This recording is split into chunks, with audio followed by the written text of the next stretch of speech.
is up, everybody? Welcome to another edition of Talking Elite Fitness. I'm Sean Woodland, joined as always by Tommy Marquez and Lauren Khalil. Tommy, how you doing?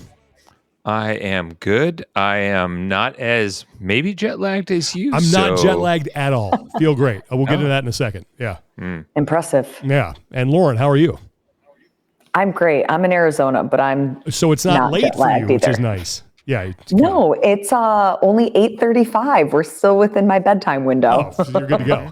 Yeah, not jet lagged at all. I never really got on schedule in Aberdeen. You know, I would sleep at night, but it was one of those deals where I would go to bed at 10:30, 11, and I'd wake up 3 a.m. just wide awake, couldn't get back to sleep, and then, maybe get an hour between 5 and 6, and then I'd be up and working 12 hours, and then I'd come home and repeat. And what night was it? Was it Friday or Saturday? I can't remember. Maybe it was Friday. What, Game 7 of the World Series? Oh yeah. So I stayed up and I had to download 4 apps on my phone just to be able to watch the game over there. And I watched the first 3 innings because it was 12:30 a.m. when the game started. And I was like, all right, first 3 innings, I'll watch first innings. And I was like, I got to go to sleep. I have got to sleep. I got a long day tomorrow. Way to slide in the reference too, Sean. I noticed that on Sunday. One? Oh yeah, about the World Series. Yeah. So I got that in there. But I woke up. I don't know. I went to sleep. Woke up maybe an hour and a half later. I got my phone. I checked the score. It was 3-1 Toronto. I was like, all right, well, good job, Dodgers. You tried. Awesome. Went back to sleep. Woke up again maybe 2 hours later, and then I checked the score, and it was 4-3 Toronto in the 8th. And I went, all right, it's over. Good job. So went to sleep, woke up, grabbed my phone. I'm like, all right, I wonder what the final was. And all I see is Dodgers repeat as world champions, win on Will Smith's home run in 11th. I'm like, what? I'm like, I missed the greatest baseball game maybe of all time. Dude, I was almost speechless because I lived this vicariously in some ways through my wife and my in-laws who are Giants fans. Oh, see, that's what, you know what? Just to stop you right there. That's what I'm not a gigantic Dodgers fan, but I take more pleasure in the fact that the Giants fans just hate them and how much pain it causes SF fans. I get more pleasure out of that than the Dodgers actually winning. I was like, all right, they won. That's awesome. And then went about my day. One of the craziest series I've ever seen.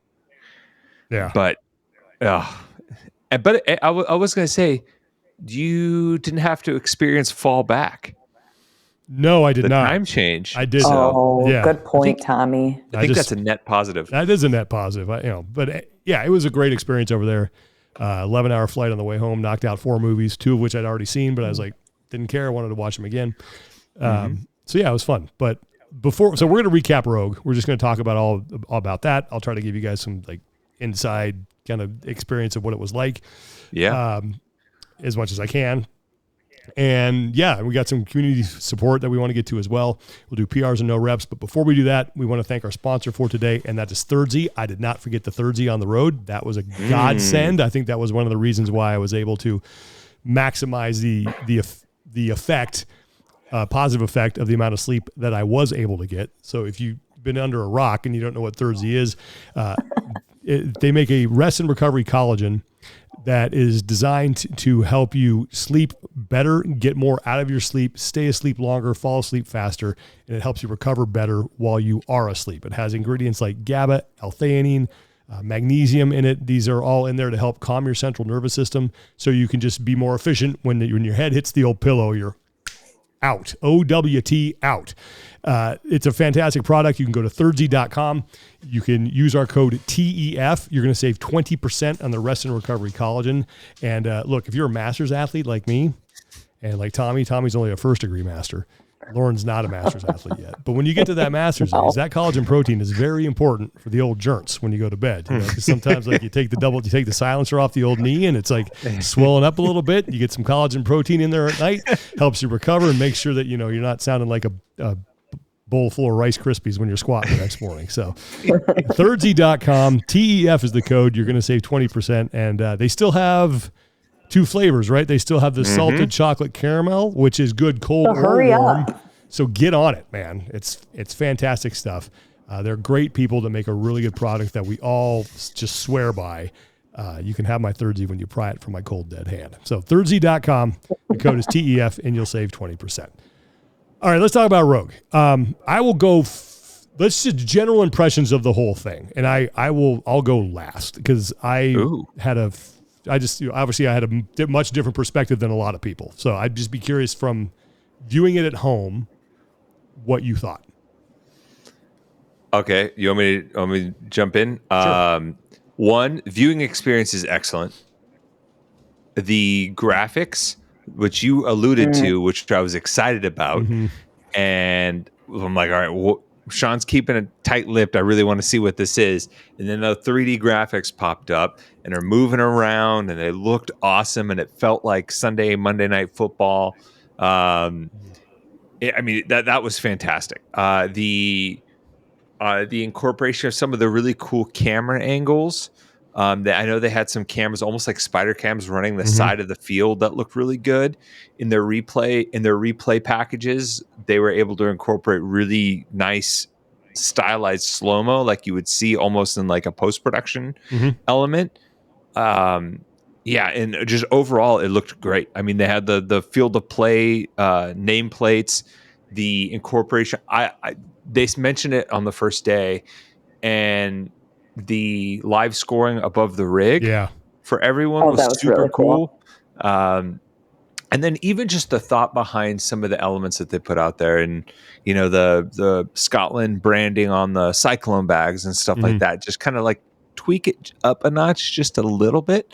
And I think from a programming perspective, I think this is what's very unique about this, and what makes it attractive too. There are programming elements you're not going to get anywhere else, right? And there's going to be elements of fitness tested that aren't going to be tested very much before this, and might get incorporated after the fact because Rogue pushes the envelope with that. But it lends itself to a very, I would say, volatile leaderboard from event to event, in that you don't know, it's hard to predict at times how an athlete is going to respond to a certain stimulus and certain elements. And as a result, you saw some crazy seesaw action. You saw athletes that were outside of the top 5 on day one, like Adler, win the event. You saw steady climbs from a few athletes. You saw someone like Pat, who was in the lead after day 2, drop significantly after a rough day 3. There was a lot of didn't think that would get him. Oh, that surprised, that tripped her up kind of piece. And I think that you only get that with Rogue because of the programming elements and where it sits in the season, which not everyone's at different parts in their training cycle too. So, which I really enjoy. It makes it less predictable, even though the finale for the men was or the finale for the women was pretty much locked up. It still was like, there is a ton of change here on the leaderboard event over event. And I really like that personally. Yeah. Lauren. I mean, viewing experience, 10 out of 10. I second what Tommy said, but specifically when I think of the duel and the way that the graphics had the brackets, God, that was so awesome. That's an event that, I remember watching it in person when it was, and obviously a little bit different, but back when they were still in Round Rock, Texas. And I remember the first part of it as an in-person viewer was a little bit slow. Yep. I wouldn't say boring, but just, okay, let's get it going. Where as a viewer at home, the way that you and Adrian carried the broadcast with the brackets and the visuals and waiting for the brackets to refresh, it really did leave me sitting on the edge of my seat to see who was going to be in the next heat, and alternating with the men and the women. It really, really kept me engaged. And I hope other people felt like that too. And even with, I like the spider cam, and I just feel like you saw more angles than we're used to seeing at most broadcasts. And yeah, very much with the replays, those were shots that we didn't see in the live broadcast. So it was cool to have some of those close-ups of the athlete. But then, as athletes were moving forward and progressing across the field, you saw the wide shots. So you can see, oh, look how close those two athletes are. Or, look how much further this athlete is. And I really liked the visual representation for the storylines. I thought was 10 out of 10. And I mean, Rogue, their broadcast is always, to me, okay, when you look at how you want to do a broadcast, like what is the goal? Rogue always does it right. And I think that this year was just another way to elevate and push the envelope and, what can we play around with and really bring the viewer into what's happening. And I enjoyed watching every event from home and I was engaged the whole time, very much so. It's funny you mentioned the duel because that was, you're absolutely right. Like the first couple of times that they did that event in Round Rock 2, they'd go through the men and there are these long lulls in action and we'd have to wait for them to write on the whiteboard.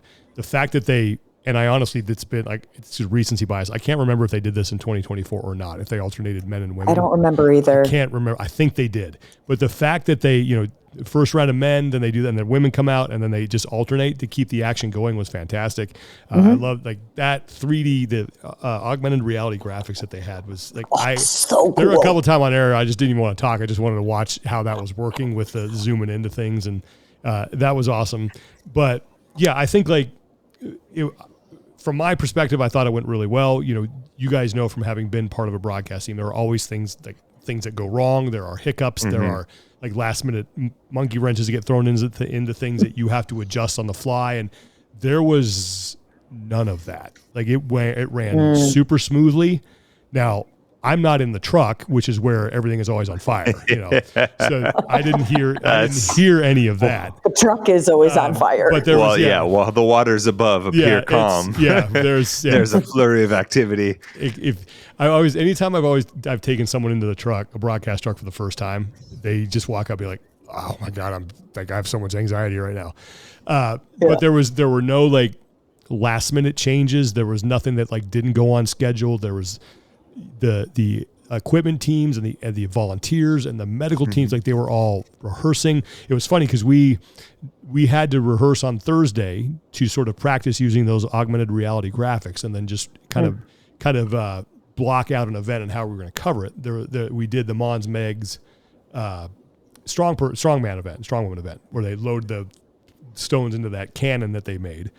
Yeah. And they had an athlete. Yeah. We didn't know about it, but the athlete who went out there and demoed it faked an injury.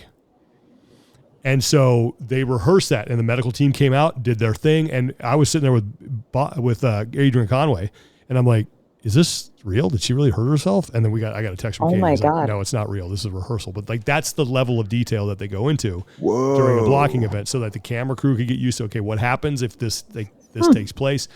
So they were well prepared. The crowd was like, the people there are fantastic. I think the venue is perfect. Yeah. And I think you saw that in the first event on Sunday. Like they were going to run that outside. But if it was cold, it was slick. It was better the way they did it was better. Like going through the building was just better. I think that it was better that way for so many reasons. The way that like were they going through Vendor Village or was Vendor Village just close by? They were going through it. I think that part made it really cool for spectators. I feel like, I don't enjoy running, let alone really watching running, but I do feel like the way that it was shot and everything was like a very solid way to do the event. Yeah, I love that. I think that's also an exercise in, and it may sound funny at first, but I think that's an exercise in scaling and executing the basic things first, because I think a pivot like that for an event like that ends up actually almost being cooler only happens if you've got the basic stuff buttoned down really, really well, and you have stuck to those core principles for a long time. Right? Like, having been fortunate to be a part of productions and seen, some that try to go too big, too fast, or they think it's more, certain elements are more accessible than they really are. I've never really felt like Rogue from a production standpoint has gotten out over their skis. Yeah. They've done some of the, like from year one, even like maybe COVID year 2020 was maybe the most, but that was almost out of necessity. Yeah, that's still one of the most impressive technical things I've ever been part of in my life, that 2020 broadcast. Yeah, that was the one when everybody was virtual and I thought that was still really cool. The fact that there should be a documentary on that. I don't know how they pulled that off. Like it was incredible how they did it, but that was... And the timing of everything, wild. Ridiculous.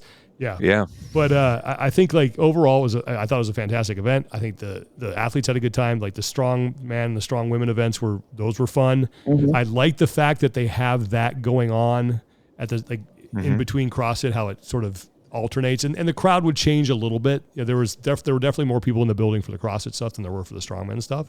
But that crowd was definitely they were certainly not without enthusiasm. But if you watch the stream, there is a ton of gratitude from the strongman and strong woman community about, one, having the stream for free, two, the quality of the stream, and three, just even holding the event in a way that like seemed legit. Because you hate to play the comparison game, but I saw a ton of people complaining about other events in the strong sports sphere in reference to this, and they were just stoked to be able to watch this. So I'm like, well, maybe the crowds weren't as big there, but there was a huge crowd at home that was stoked about it. And they had the balance of both, I guess. Yeah. Well, let's talk about competition and just some key takeaways. And I think the one big takeaway for me is that this really reinforced the fact that I don't know, it's like united we stand, divided we fall. And I feel like this sport is at its best when all of the best athletes are on the floor at the same time. When you're not missing certain people, you're not, that we had everybody we wanted. Like on the men's side, save for Dallin Pepper because he was injured. But look at the depth of field that we had there. And then, on the women's side, the fact that you got Laura Horvath back in the mix, and you got some of these athletes who didn't do the game season, we're all out there. Like there needs to be one thing that everybody participates in. I don't know regardless of what that is or how that gets done. This sport, I don't think, will succeed, and it will not grow if it continues to be splintered and people are choosing between one thing or another. Now, I know no one is asking them to do that. Yeah, that's motivated by different things than one organization saying, you can't do this or vice versa. Yeah, but it felt to me that like it's at its best when we get everybody. All the marquee athletes have to be there. Like you don't want to be missing people. Because that happens during, during semifinals and stuff. You have your favorites, but you don't have like the all-star event. Like these big events need to have everybody. It was great to see Vellner out there. Like that was a good story throughout the weekend. Like he was actually in first place. The oldest guy in the field, as you reminded. He was, old man Vellner, just up there. But that was a big first takeaway for me. It's like, we have got to find a way to get everybody back on the same page because that's when the sport is at its best. Yeah. I think at least for the cream of the crop. Yes. Right. Yes. At least for the top 20 men and women. I think that goes across the board, right? Like I just, even if the top is kind of united, I think the rest, for lack of a better term, trickles down from there, right? Like if everyone sees the top of the sport and they sees them happy and driven and motivated and competing together, like I think that motivates a lot of us to also participate and be involved, right? Yeah. Like that was the original selling point of the Open, is that you're on the same leaderboard as Rich Froning, as Jason Khalipa, as Annie Thorsdottir and Sam Briggs and Kristen Clever, and that we can all do this as one community. And granted that a lot has happened since then, and a lot has changed and fluctuated and stuff like that. But I think the sentiment still stays the same, is that like we can all be, somewhat united on something, at least from a competitive standpoint, from a season standpoint, then it just, everything's going to be better. The momentum and the movement is going to have more inertia to it. But yeah, I think it's like, you're too young to remember this. It was like the old USFL and the NFL. That was never going to work. Like you had players going to the USFL and they were trying to Larry Zonka. Yeah, well, no, that was the WFL. That was WFL, way back in the day. Yeah, USFL. But you had like Jim Kelly was there, Warren Moon was there, Reggie White started there. A lot of marquee players that didn't go to the NFL, and it sort of splintered things. And it was like, no, we need one thing, and that's not to say that what's going on. Like, I'm not knocking anybody here in the space. We just need to all figure out. Like, I'm going to use the Rich Froning thing. Let's get everyone in a room and talk. Just one thing to where we can all focus on it. I think that would be best. So that's my first takeaway. And then my second one from an individual standpoint is on the men's side, the parity there, and we talked about this coming out of the games, is fantastic. I think it's fantastic for the sport. I was on the tailgate show afterwards with Zach Tellender, who's a great guy. I'd never met him before. Yeah, he's great. Nice. And he asked us about Jason Hopper. He's like, what was up with that, man? Fittest man on earth. And he comes and finishes, I think, what was seventh again or something? Sixth, maybe? Sixth, yeah. He was sixth. Yeah. What happened, man? What was up? And I don't think that was indicative of Jason per se. I mean, he has that big weakness in the log muscle ups where every time that's shown up, he's finished like second to last or last.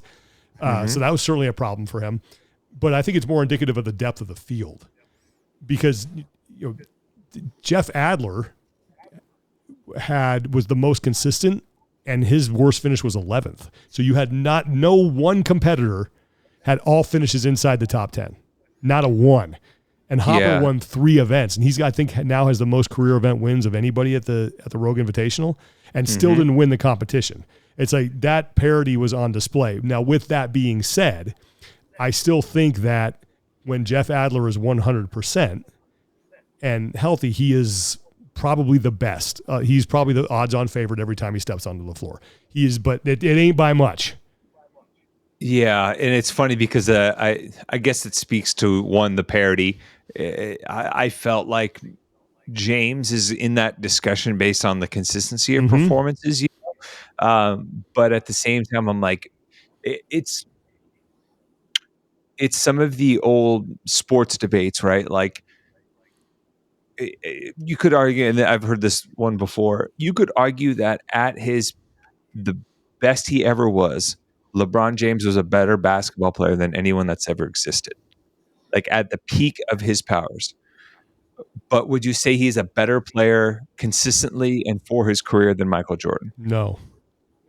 Exactly. Yeah, I mean, I'm biased. So I always take no, for sure. Yeah. I don't even think it's close. I think what Jordan did and accomplished in his success rate, but I think like objectively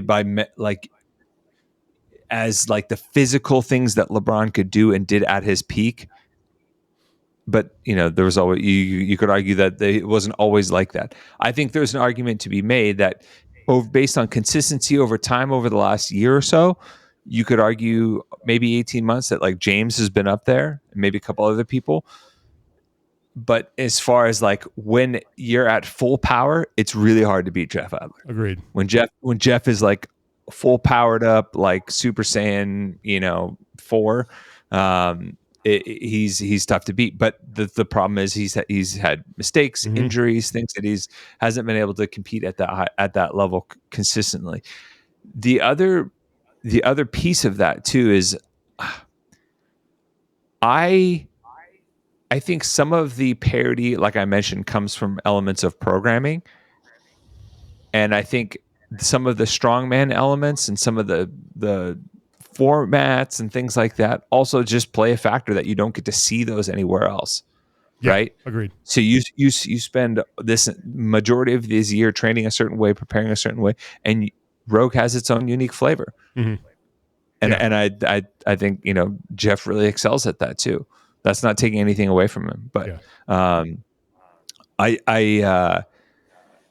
that was a top 2 guys at Rogue, but 4 titles between them. Like there's something about the showing up to this competition that they like a lot, which is also good to see. Yeah. So 4 Rogue Invitationals. Yeah. Yep. Yeah. That's Lauren, do you have one, like a big takeaway from this? Are you guys ready? Yeah. What? So obviously how competitive the men's field is, but I don't think we can forget about Mr. Harry Lightfoot, that he, to me, is the winner just based on his personality. Yeah, he was great. The camera needs to be on him more because he performs when the camera is in front of him. And then even Roman doing his little break dancing. Yes, obviously the competition, there's so many highlights, but from that little human element, seeing some of the personalities of athletes that maybe we haven't really gotten to see behind the curtain, like that just, gave me some some really, really good chuckles. So, And Tommy, you mentioned this, like while we're on the men's side, this, and I didn't have a chance to mention this on the tailgate show with Zach, but I wanted to, is the fact that James Sprague continues to legitimize his win in 2024. And I know that people were, that is an asterisk year for a lot of people, given what happened there. And the fact that, some of the athletes had, their heads weren't in it, understandably so. But since then, James has proven that he deserves to be in the conversation of that, the upper echelon of male athlete. Oh, for sure. And that we don't need to talk about. He legitimately won. He had even had things gone as planned in 2024. He still would have had it. He still could have won that. I think. I think he's proven that over these past couple major competitions. I think the same could be said about Justin Medeiros, though. A lot of people are saying, like he's not somebody that we watch anymore. He's not one of the top guys, but finishes second, had a great performance over the weekend that he very much is still in that top tier conversation. I would agree 100%. Yeah, I think that was another thing I was going to mention. And then if we go, I think that's really all I think that jumped out to me on the men's side, haven't been there. But like all these guys, Gerard, the top 7, Gerard, Hopper, Crouch, Sprague, Krenikoff, Medeiros, Adler. Like those are the guys that they're always going to be in contention. Like that's if the 7 of them are in the competition, it's likely the 7 of them are finishing somewhere in the top 10. Yeah, I would even put. Did you say Vellner in that too? I didn't, but I would probably put him up there as well, even though he's barely alive anymore at the old age of 35. Yeah. I swear sometimes we talk about him like some ways like he's the crypt keeper, like he's half dead and just bless his heart, just out there scrapping, But he podiumed in Phoenix at World Fitness Project. He was leader, like he's still got a lot of fitness left in. There's no doubt, and I think an element to the parity that needs to be mentioned too, as you talked about how Jeff had to finish outside of the top 10, like that actually takes a little bit heavier weight when there's only 20 people, right? You think about finish it, like that's a bottom half finish. An 11th is a bottom half finish. So you're thinking about like people like Adler and those guys taking in a traditional games field, not counting this year, a 22nd, a 21st, a 30th, a 36th, like there was a time where we didn't see a lot of that, and we do now. And it makes it exciting that Jason Hopper had a Brent Fikowski 2016-esque performance where it felt like he was winning every other event, but he was fighting an uphill battle because of a couple of elements. Well, that's an interesting point too, because that's something that I am now convinced of. I think 20 people is the ideal field size. I like 20. I like 2 heats. 2 heats, exactly. It makes both heats interesting. Yep, absolutely. Like you're trying to fight to get in that second one. Whereas like if you do 30, it's 3 heats. The first one, it's like when there's 40 people, the first heat is inconsequential. Does not matter. That's a friends and family heat. People are it's like good for them. Maybe one of these people will throw a monkey wrench into things and come up with a huge performance, but that's rare that happens. Like I can't. Unless you're Dallin Pepper. Unless you're Dallin Pepper, fine. But that's the exception to I think a pretty well-established rule. With 30, heat 3 is kind of interesting, the first of 3 heats is like kind of interesting. But when you've got 20, like that first heat you got some heavy hitters in there. I think that is the ideal number. I think if we can find a better way, a more complete way, like to qualify people to the games, and we go with 20, I think that is, and especially from a viewer standpoint, it just makes it so much easier. I'm a big fan of 20. Yeah, I mean, I understand all the benefits of that, and I don't disagree with you, but I just think for how demanding the season is and all of the things that are encompassed in being an athlete in the sport, I think having more spots to be represented at the highest level is important. I can see that too. Like, and I understand that argument, especially when you start getting into the regions that are still growing, like South America or Africa or Asia. Like I understand the argument to have representation from those regions. Like I totally get that. And that's a very valid point. I just like 20 people. Yeah. It's super nice. Yeah. I'll say like when I couldn't watch some of it live and have to come back, knowing there was only 2 heats was really nice. You get through it, right? You got through it and you can, it's now with that being said, if you were to do that at the games, the problem is you're going to have a lot of downtime unless you're like, I guess you could use the teams in there as well. But that's what makes 20 okay at Rogue, is because you have the strong men and the strong women that give you that rest time. So like there's like, if you do just 20 and it's just individuals, that there's a lot of downtime in there. Whereas like if you now, or do you just have a condensed schedule? You could have a condensed schedule. That's fine. But I think if you do 20 with the teams and you mix them in like they did at Rogue, where you'd have strongman. Yeah. I think that would work. I think that's fine. But it is hard to go against, like, it's hard to not have those regions outside North America and Europe and Australia. Yeah. It's hard for me to push back against that. But yeah, like I said, ideal world at like 20. Anybody? I got a couple others, but if anyone wants to for men, for key takeaways, just key. I was going to go to the women's side next. I definitely got some stuff for women. I'm thinking, I think Jay Crouch continues to be like a sneaky BKG type. I would agree with that. That's a good comparison. I think I would say he's replaced maybe BKG at that spot. Fair. As the guy who's just seems to find his way around the top 5 lately, and maybe he hasn't had the same fanfare. But I think that's a really good comparison. The Aussie BKG. I would say super upsetting for Sam Quant. He did have his surgery, I think today. He flew back to Boston. So now he's on the road to recovery, but bummed to see that happen. Yeah, I didn't even see it. I didn't see it happen. I remember calling that heat and then noticing that he was sitting on that mat. I was like, oh no. I was actually going to be one of my no reps. I was just going to no rep Achilles tendons in general. I know, man. Have you ever heard? I guess he also broke his wrist. Did he really? So apparently he broke or fractured his wrist on an earlier heat of the duel, and then continued. Damn. And then when he did it again, that's when he blew his Achilles. Yeah. So like double whammy there. He was having a pretty decent competition.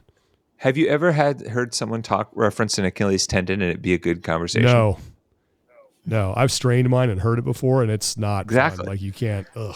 Well, it's interesting when you think of how much you need it for. Anytime you jump up on the rig, anytime you walk, anytime you step over something, there's nothing you can really do at the gym without an Achilles. And it's not like, a muscle or something else where like, I got a really good pump in my bicep today or in my lats. It's like, oh, my Achilles tendon feels great today. It's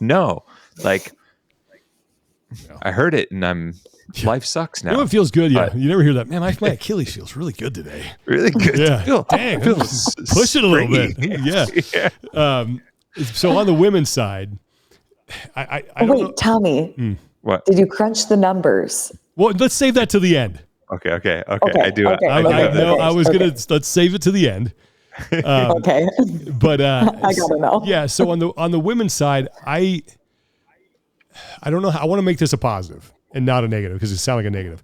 But the women's, there's parity in the women's side. It's just in the middle, and the women's side needs more parity at the top. Because once again, Laura Horvath had this thing wrapped up before she didn't even take the floor on the final event. Like she was up by more than 100 points. Like when she or Tia are in the field, it's a foregone conclusion that one of the two of them is going to win.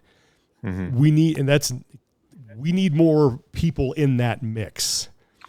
And it's but beneath that, I think she could, but she's not there yet. But I'm talking, you need like, on the men's side, for me, I would love to see like 5 or 6 people. It's like, oh man. And I think we maybe, I don't know if we've had that because as long as Laura's in there, she just dominates. But with that being said, you just mark off that top spot. You're like, okay, you just pencil Laura or Tia or whoever's there. And then, but behind them, it gets really interesting.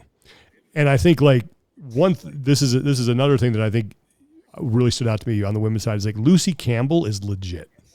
Oh, like dude. Legit. And I think she's great for the sport. I love the fact that I love how she competes. I love the personality. I love that she's got that great story about battling back from the wrist that she probably shouldn't even be competing right now, but she is legit. And maybe she's someone who can kind of springboard into that. But I could not have been more impressed with her this weekend. Like, just backed up a great performance at the games. Like, that had nothing to do with who wasn't there or whatever. Lucy earned that. Like, she is a legitimate competitor. And she is clutch. I'll tell you this. Yes. Clutch. You put her in a pressure scenario, she performs. The way she did that in the last event, all the way back from the first time she showed up to the games when she won the finale that she rarely gets credit for, because even Boz said, oh, Cara Saunders won that event. Nope. Lucy Campbell won that event her rookie year. She ended on an event win to close things out. To put you put her in that scenario where it's like, oh, you got to step up and perform. How does she respond? She goes and knocks it out of the park. Mm-hmm. I don't know. It trips me out every time I look at it. I go and look at Lucy's competitive history.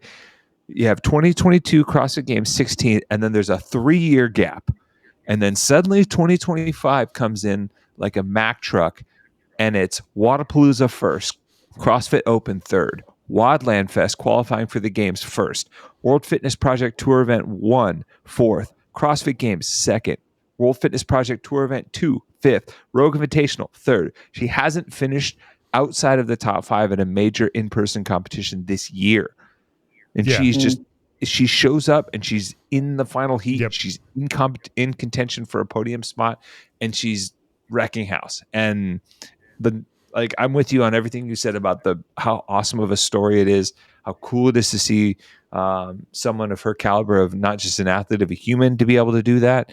And yeah, it was awesome to see her battle back in that way, and add another podium finish to her resume, which is super cool. And I think I don't know. It's hard. I don't want to I don't want to step out of the here and now with Lucy, because I think given her story, it's really important. Mm-hmm. And I also think that's important for Alex too, and where she finished in second place this weekend, and especially how she won the second event, coming back from a major leg injury and winning the yoke and power stair event. That's all, like, basically whole leg drive. I think that Alex can bump into that echelon with Laura and Tia. I think she was starting to prove that, and then had obviously the worst setback. And I think her finishing second behind Laura this weekend tells me that she can get back to that fairly quickly. Mm-hmm. Which is why I'm like, for me, it's that I feel like that parity is coming a little bit. Yeah. I mean, she still lost by 95 points. Sure. Yeah. That's right. But there were several movements that she couldn't do for a decent amount of time. Understood. Right? Yes. And I am not one to doubt Justin Kotler. Like, when he says, no, she can be, like, I believe that. Okay. And I hope, but that's just one more person. Like, I think for it to be the most exciting division, because it was a little bit there when like Tia was stepping aside, there was some, oh man, here we go. Like, it's going to be, and then Laura stepped up and was like, no, I'm just going to wreck shop as well. Like, I want more parity at the top. But like I said, with that being said, the battles that go on behind it, like, that's a lot of fun. Like, there's a lot of parity there. But I just want I want to see some people start to break into the upper echelon. So, and I was also impressed with Olivia Kerstetter. You want to see how those athletes are going to do, backing up their performance at the games coming around. She's still a teenager, right? She's still 19. She's in college, yeah, so that's insane. I mean, but also, like, I mean, again, I'm trying to hesitate and looking too far forward. Like, we were begging for this kind of parity that we have in the men's field now, just a few years ago, and now it's here. Sure. And I feel like it's looming for the women's side too, because like Gazan, Lawson, Kerstetter, the oldest one of that bunch, is 23. That's a good point. That is a good point. So yeah. And I feel like the way that we're talking about the women's field, that's how we were talking about the men's field when Frazier was competing. So now it's just, I don't know that we'll ever it took him to leave. Then, people didn't catch up with him. He was like, peace. And then just. And I wonder if that's the same case with Tia and Laura. Until they retire, we could just be waiting. That's the feeling I'm kind of getting right now. But I am with. Maybe not. I think there is reason to be optimistic, and I think Tommy brings up a really good point. The youth of the competitors that are really impressive right now is encouraging. Like, it's going to get us there. But like, no one's coming out of the woodwork or anything like that. Like, we've pretty much found everybody that's going to be good at this sport. So we'll see. But those are the main takeaways for me. Anybody else got one they want to add that we didn't? I'm kind of. I mean, I thought there were a couple like handful of really impressive performances. You know, like individual event performances, like Colton lapping the field in event 3. Dude, that was not even funny. Like it was just ridiculous. Oh, and then the handstand push-up event one. He did all of his handstand push-ups in 31 seconds. That's how long it took him to do all those handstand push-ups. That's like I think there was I don't remember the rep scheme, but it was about 31, 32 handstand push-ups, and he did them all strict, wall-facing in 31 seconds. You know what? Oh, here's another one. Here's another one on the women's side. Probably the most impressive version of Danielle Brandon I've seen in a while. Yeah. I was really impressed with her. Yeah, I kind of tempered expectations because I felt like Tax Collector was just a known bad event for her. Yeah. You know, just the stuff that she's dealt with her back and that movement and heavy back squats in particular. I just felt like that was going to put a cap on what her weekend could be. But like you said, there were other elements of what she did that was, she sparkled for sure. I did have a question about I saw some chatter about the handstand push-up thing with because there was are you in reference to Laura? Laura and there were a bunch of other people were doing it too. The way and Adrian described this on air, I'll have to go back and look at it, but the way it looked is like they were sort of like loading their hips a little bit, so bending their knees to kind of give themselves some traction to get up the wall. The way that Adrian explained it. So that was it, but they weren't getting called on it. To me, it didn't look like an intentional thing. But even if it's intentional or not, the argument was should it have been called or shouldn't it have? I don't. Correct. Well, I just don't know. To me, it looked like almost the way that like when you lift a heavy bar and it just starts to bend because of the force. That's almost. I don't know that that's the best like comparison, but to me, it's like, oh, it's just happening because of the way the person is moving or how fast they're going or their mechanics or something. It didn't look like a known thing that. Some and it wasn't just Laura. I saw a couple other ones. I think just the natural byproduct of like if you're getting into that good tripod position away from the wall, naturally as your feet drag behind, your hip starts to close, and then you're gonna open it to get back up, and you're gonna get a benefit from that as a result. I just don't know what the standard was in brief because people are immediately like, those aren't strict, and I'm like, did it say strict? Yeah, I wasn't privy to whatever they were supposed to be strict. Yes, that is okay. Yeah, but I wasn't privy to athlete briefing. I'm not out there judging. I don't, it wasn't something when I was calling the action I was paying attention to. Conway certainly saw it, and that's why he said something about it. Yeah, I just wasn't sure. I don't know. It didn't seem like the biggest deal to me, but yeah. Okay, do you want to do scores here because we had our fantasy teams?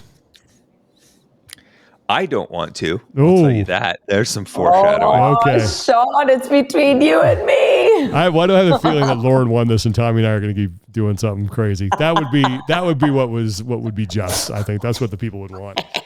Okay, hold on. I'm feeling pretty good about my team though. So I know, like I feel like we both had some really good performers. Yeah. Do you have the total like numbers too, Tommy? Well, give us your total since you've already admitted that you're out. One quick thing I will note, and going through my field notes again, I did want to give a props to Medeiros' log muscle up strategy. This is something that I've done with chest to bar pull-ups in class. Wait, I don't remember what he did. So he had his pads set a little bit further behind the actual log. So he would come down from it, land, and instead of like jumping into the log or jumping up to the log, he would just kind of let his hips and weight fall into the log, and that would restart his kip. And it was all this one fluid motion. Because really, when people like get underneath the log and they go to re-kip again, their first motion is back, right? To start, right? Mm-hmm. Think about to start that portion of the kip. Yeah. Well, he was already starting in that back position based on where he planted his pad. So he just had to get his hands on, his feet were back, and he took one extra like beat out of it. And it was almost as fast as like a big long set. And I just thought that was really clever. So SMRT I want to give him smart. props. Yeah. Yep. And I'm just distracting from the fact that I got worked. Okay. So I had a stroke of bad luck. Emmettal withdrew. Yeah, that hurt. That kind of took me out of contention with the 20th place. So my team: Ariel Lowen, Olivia Kerstetter, Emmettal, Paige Rogers, Jeff Adler, Austin Hatfield, Colton Mertens, Jay Crouch. Emmettal finished 20th. Paige finished 14th. Ariel Lowen finished 10th. Olivia Kerstetter finished 5th. For my total on the women's side of 49 points. Oof. Okay. Sean. In second place for the women, Laura Horvath, Danielle Brandon. That's me. One. Right. Danielle Brandon finished 6th. Lucy Campbell finished 3rd. Emily Rolfe finished 13th. Sean's women's total is 23. Lauren with the top spot after the women's division. Alex Gazan 2. Emma Lawson 4. That was Brooke the pick Wells, that did it 9. right there. Yeah. Brooke Wells 9 and Gracie Walton 7. That was solid. Well done, Everyone Lauren. All 10. top 10 finishes for L-Dog, y'all. Good job. And Lauren squeaks by Sean with 22 points for the women. All right. So after the How women, many did you have, Sean? I had 23. just 23? Okay. so after the women, it's Lauren in first with 22, Sean in second with 23, and old Caboose Marquez bringing up the rear and 49. Men's side, this is where it gets interesting. Uh-oh. I think you beat me. Sean and I tied. Oh! But last place for the men was Lauren. Yeah. Pat Vellner at 8, Hopper at 6, Medeiros at 2, Guy Mayeros 14, for a total of 30 for Lauren. I had Adler at 1, Hatfield at 10, Colton at 9, Jay Crouch at 5. For me, all top 10 finishes for 25. Sean, Ricky Garrard 7, James Sprague 4, Roman 3, Chandler 11 for a total of 25. For your winner, the oldest man in the field. Yeah! Good job, Tommy. Good job, Tommy. Sean Woodland Woo! with 48 points. First time I've ever won a fantasy league ever in my life. Nice job. Old man does it. Good job, Sean. Pat on the back. Lauren finishes second with 52 points. I'm 74 and just I'm the guy. Yeah, but yours that was injury. 74. That was injury. Like you kind of got hosed. I was pretty far back. Let's just say that as the time cap was coming, Cole Sager was coming over to cheer me on. Con Porter. All right. Yes. All right, Sean we're the biggest is- losers, Sean. What was that? Lauren and I will Tommy. Lauren and I will have to do the punishment as we get that sorted. I don't know. We got to figure out what that one was. I'll let you guys. Stay tuned. Stay tuned. Yeah. We'll have to figure that out maybe for next week's show. Yeah. I'm going to make Lauren go to a heavy metal show. Oh my God. Lauren has to get into the pit at a metal concert, and I have to defend her. Oh my God. Wait, that would be really fun. Yeah. I'm just going to huck her in. Well, that was cool. I didn't think I was watching. I'm like, I think I got a pretty good shot here. I think I got a pretty good shot. You do. Good job, Sean. Thank you. Good picks. Thank you very much. Got a little lucky, but hey, that's okay. All right. Well, that's we'll have to do that again. But let's do our community support because we got a couple things that we want to talk about here. I'll get the first one here. Hang on. This was sent to me via Instagram. This is from Support Courtney and Eddie after a devastating fire. Members of the CrossFit community. If you go to GoFundMe, it's Support Courtney and Eddie after devastating fire. That's what you got to look for. Megan, who is the sister of Courtney Farrell, Courtney and her fiance Eddie put everything they had into purchasing their first home only 3 short months ago. Since then, they have worked night and day to make it their dream home, pouring their heart, soul, and every penny they had into it. They were both gone to their jobs yesterday when they got a call from their neighbor that no one ever wants to get. Your house is on fire. Rushing home, they found numerous fire trucks and police doing what they could to try to save their house. While they watched their dreams go up in smoke and flames, the house and contents are a devastating loss. Due to having issues with the insurance company, they are left with nothing but the bill. God. Oh. At this time, they're looking for both monetary help as well as anyone who's able to help with the removal of the damage, anyone willing to donate their time if they have contracting experience, as well as donations here with this GoFundMe account. An Amazon link for their needed wish list will be added shortly. If you are able to donate time or items, please let me know as well. Thank you for helping them at their deepest time of need right before the holidays. So again, that's support Courtney and Eddie after devastating fire. I can't imagine. Like I know people who have gone through this. I cannot imagine what that feeling is like. So they have a $3,000 goal to raise. They're $1,800 into that. So they've got 61%. If you can help them out at all, again, go to GoFundMe, look for support Courtney and Eddie after devastating fire, and whatever you can do would be a huge help. So. And also, like they said, contracting services, right? Like if you know people that in, the home building industry, in the lumber industry, in materials, anything that you know of that can maybe help out with that. Yeah. Sean, forward me that, whoever reached out to you on that, because I may have some connections. All right, I'll do that on some stuff. Okay, cool. Yeah, I want to get that out there. Okay, we got another one, right? Yep, we do. Lauren and I know Lauren, you got it, but I did take a screenshot as well. There was a CrossFit affiliate, Mach 938 CrossFit, had a fire that has basically left their facility unusable. And this is less a request for help, community support, a PR. A PR, yes. To a bunch of other community members and gyms that have rallied to provide their community a place to train. If you follow Mach 983 _ CrossFit, they've been posting some stuff about it too. Mile High Pickleball Club opened up their space to share with them, so their people have a place to train and so they can run classes. So just kind of a good job and thank you to the members of the community around Mach 983 CrossFit who have basically provided a cool space for them to train in light of a really tough scenario where they're starting to rebuild. But yeah. And it looks like they're in the Denver area. Yeah, I was just about to say, offering free membership and stuff. Sweet, cool. Yep, that's the last one, right? Or do we have another one?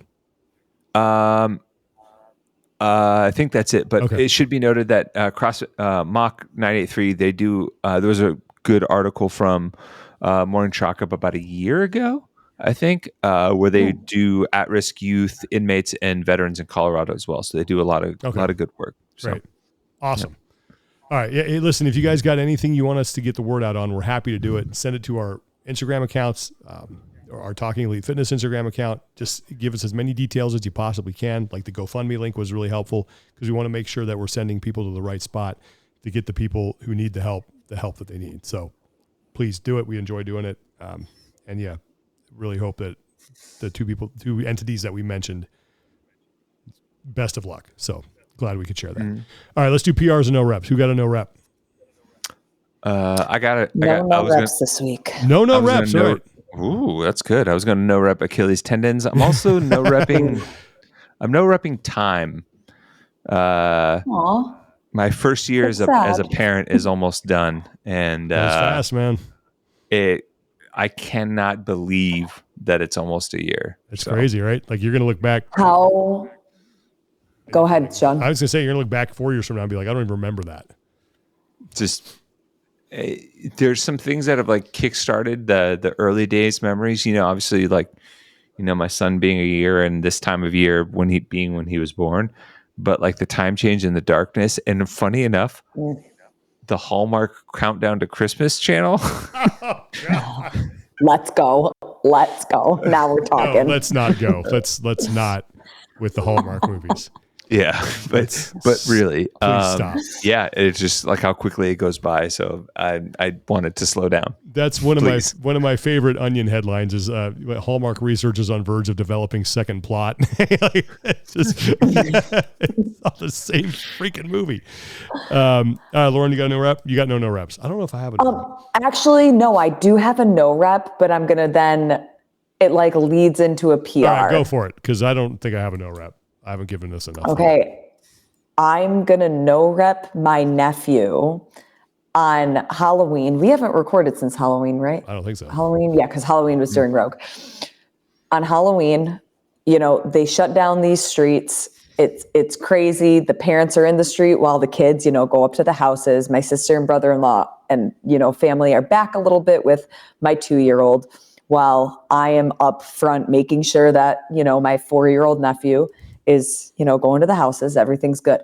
So I decided to walk up to one of the houses with him to, just see his process, make sure he's having manners and saying thank you. And this little wise ass takes a handful of candy and turns around and I'm right there. And he goes, "Don't tell mama." And I was like, Colton. No. Like, yeah. So I obviously go back and I'm like, Casey, like he's literally taking handfuls.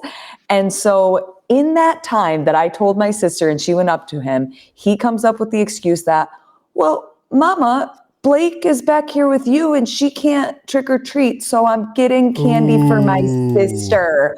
So that's the PR is okay. I see what you're doing there. Quick thinker. Spun that one. In trouble because he thinks of a story pretty quickly. Yeah. Yeah. I don't even think I even have a PR this week. I'm just sort of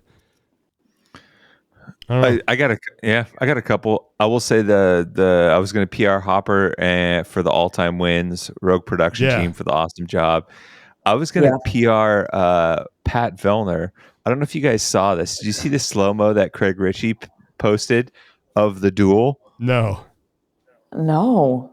I mean, he on his Instagram. Let me see if he basically like it took in 10 seconds. It took an entire movie for Woody Harrelson to undo in the movie White Man Can't Jump. Pat Vellner looks so smooth and like he has the biggest like. Have you not seen this? Let me look. He just glides over the top of this over the log. Yes, I did see that. And you're like, damn, Pat, all right, you got some bunnies. Oh, yeah, he got some height. He was the fastest over the logs. Yeah. You're like, yeah, he did really well. You know what? And then the rope pulls. Actually, I do have a PR. I do have a PR. I'm going to PR, I think she's the production manager at Rogue, Mary, who is unbelievable. Like, was bringing me coffee, was like ordering stuff for me, protein shakes. Like, it was amazing because I didn't get to really. I left the booth. I think I had one 1 hour break one day where I got to like come down and walk around for a second, and then I had another like 45-minute break where I got to come down and like leave my perch. And yeah, she had like mochas sent up to me, lattes. I think I set a personal record for the amount of coffee that I drank over a 72-hour period. Like, and she was fantastic. Did you have any pumpkin spice? No. I don't think it exists in Scotland. They had it at Heathrow. They did have it at the airport at the Starbucks. Of course they did. Did not have one though, but had one today though because it was cold. And I was like, I'm going to go. I needed a warm beverage. We had a big meeting I had to go to, so I was like, I'm going to give me a pumpkin spice latte. Why not? And you know what? Here's okay. I'll PR I'm going to PR the Starbucks at San Jose State University because their pay thing was down. Right. And I was trying because I was tapped to pay. I'm like, oh, here's my credit card. You can just run it. She's like, nah, you can have it. They gave it to me for free. Sweet. Oh, so that was cool, So those are my two PRs. Yeah. People doing nice things. All right. Before I go to my last PR, I saw that with Zach in the post show, there was a bottle and some Glencairn glasses. What was that? There was some whiskey, that was Scotch. I think it was served. I assume Scotch. It was Scotch, and I drank it. And Irv, who was a producer, was like, "Dude, I can't believe you drank that." I'm like, "Hell yeah, I was going to drink that." Yeah, it was strong. It was smoky. Was it peated? I have no idea. It was alcohol, and I was like, I needed a drink, so I did it taste like a wood fire?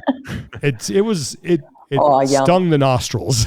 It's a formidable taste, but in a good way. Yeah, but in a good way. I'm not going to lie to you. It smells like pure gas. But my last PR was the wonderment of, or that's not even a real word, of Halloween. Just because this is first Halloween as a full for our family. We went as Din Djarin, the Mandalorian, Yeah, that was awesome. and Grogu, and we're walking, and it's towards the end of the night, and like my son's getting a little cranky, and I hear this kid just go, "Oh, Mando," like under his breath, like he was like in awe. And I turned and looked at him, Amazing. and he's like wide-eyed at me, and I'm like, "This is the way." And he nice. I thought he was gonna faint. That's so cool. His eyes rolled back in his head. I was so pissed I missed Halloween. That's cool. That sucked. Yeah, because I'm a terrible father. But all right, that is going to do it for today. What we got, we're kind of in the off season now. Yeah. So we'll see what we can dig up next week. But I'm sure there'll be some news. We're keeping an eye on everything and stuff's going on. Yeah. Get some postmortems for some athletes. There you go. So that's it. Thanks so much for watching. Thanks for listening, everybody. Lauren, glad we didn't have to keep you up till like the wee hours of the night or the morning. Still got some energy here. Yeah, nice. Enjoy your time in the great state of Arizona. And so thanks for listening, everybody. Thanks for watching. For Tommy Marquez and Lauren Khalil, I'm Sean Woodland. Take care of each other. Be better, and we will talk to you guys next time. 1, 2, 3, go! Like a kiss at the start of a first date. If it's good, I don't want to wait. When the feeling's right, I'm taking